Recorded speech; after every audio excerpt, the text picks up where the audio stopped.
EWS, the Overnight Underground News Podcast. Here's today's headlines. Mattis turns on Trump. Here we go again. America exports its latest resource, rioting. LA is engulfed with trash. Oh, yeah, there is still a pandemic. I almost forgot. I don't believe it! America is in desperate need of more guns. And what do porn, death, and psychedelic toads have in common? I don't know what it is, but it's moving. We'll find out on today's Overnight Underground News. I'm John Ford. Let's see, since yesterday we learned that according to the autopsy report on George Floyd was infected with COVID-19. And even though infected, he was feeling pretty good. Well, at least before he had a knee to his throat. It seems he was on a nice, mellow opioid buzz from fentanyl. I'm on drugs!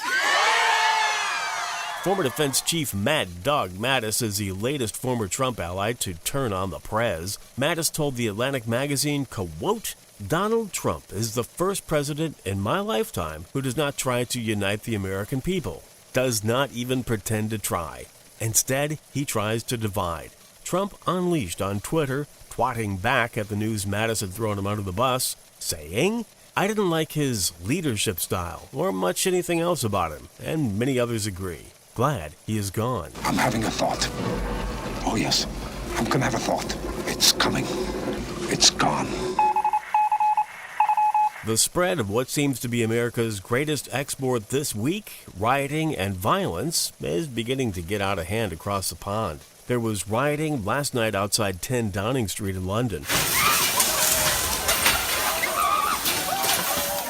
That's the sound of rioters throwing, well, pretty much anything they can get their hands on at the Prime Minister's residence in London. There have been reports of attacks against journalists by the peaceful protesters in London. One photojournalist was allegedly hit over the head with a bottle by a protester who reportedly yelled, "Fuck the Daily Mail," while committing the assault. Another reporter from Australia was grabbed by a man while on the air who made stabbing motions and yelled, "Aloha snack bar." There have been reports of rioting taking place as far away as Athens, with more peaceful protesters torching the American embassy there. Today's depressing episode begins in our nation's capital, Washington, D.C. Gentlemen, there's fighting in the streets, and it's very dangerous for the Americans. Oh, I'm going to put a stop to this revolution.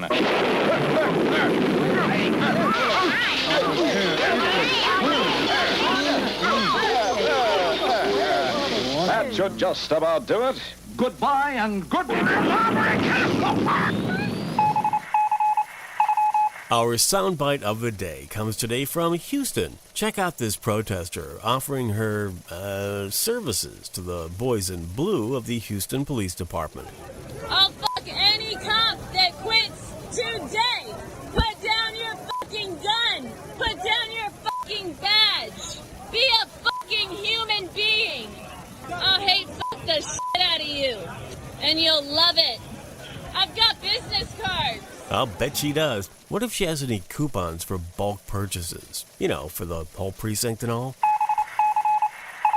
Here's a protest/statistic you probably haven't heard. In LA, the city's sanitation workers have collected nearly 400 tons of trash between Friday and Tuesday. WatchOurCity.com reports that crews have collected 395 tons of trash, rocks, bricks, bottles, bulky and burnt materials created from the recent unrest and looting. I believe that's what you do with garbage, you idiot. Sorry to take the attention away from the protests and riots, but we do have some pandemic news to report. Just under 2 million new unemployment claims were filed last week. That brings the pandemic job losses to a whopping grand total of 42.6 million folks left without gainful employment. And it's taken 1 week shy of 3 months to get there.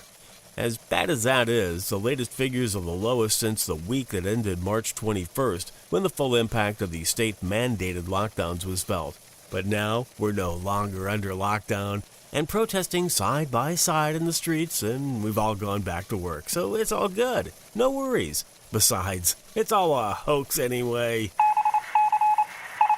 But just in case you don't think the whole pandemic thing is a hoax, there is this news. CNN is reporting that new cases of COVID are surging in the south and west of the U.S. Needless to say, the crowded protests here in the land of the free and the home of the naive are sparking new worries. Arkansas, Texas, and Arizona are states seeing spikes in new cases of the plague. Even the Surgeon General is voicing his concerns over the spread of coronavirus from the densely packed Black Lives Matter protests. Surgeon General Dr. Jerome Adams told Politico on Monday that there will likely be a rash of new infections following the protests. All that being considered, one little piece of advice to the protesters and looters: remember, if you die, you can't vote Trump out of office. So if he gets reelected, this time, protesters, it's on you. My message is clear. Tuna fish, leg warmers, mastodons. Paid for by Bad Enough is Good Enough. Gosh darn it, all the heck. America now has a shortage of guns. According to left-wing Fox News, and a shock to absolutely no one, there's been a rush on gun sales since the cities across the lower 48 have been looted and lighted.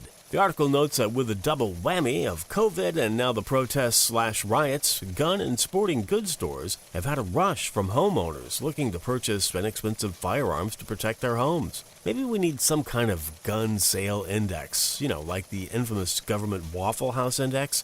That way, the stability of our society could be measured in the price of, let's say, an AR-15.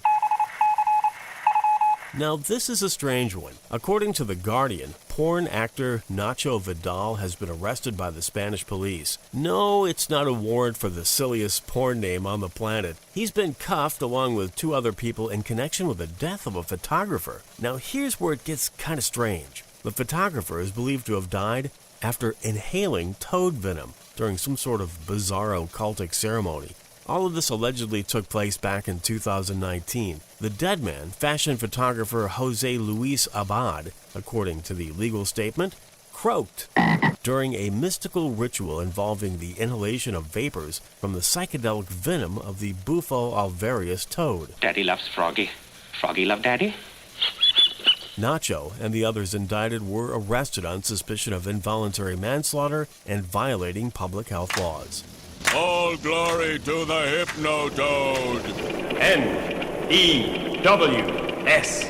A mostly correct and occasionally incomplete transcript and links to reference sources and articles of this Overnight Underground can be found at overnightunderground.com.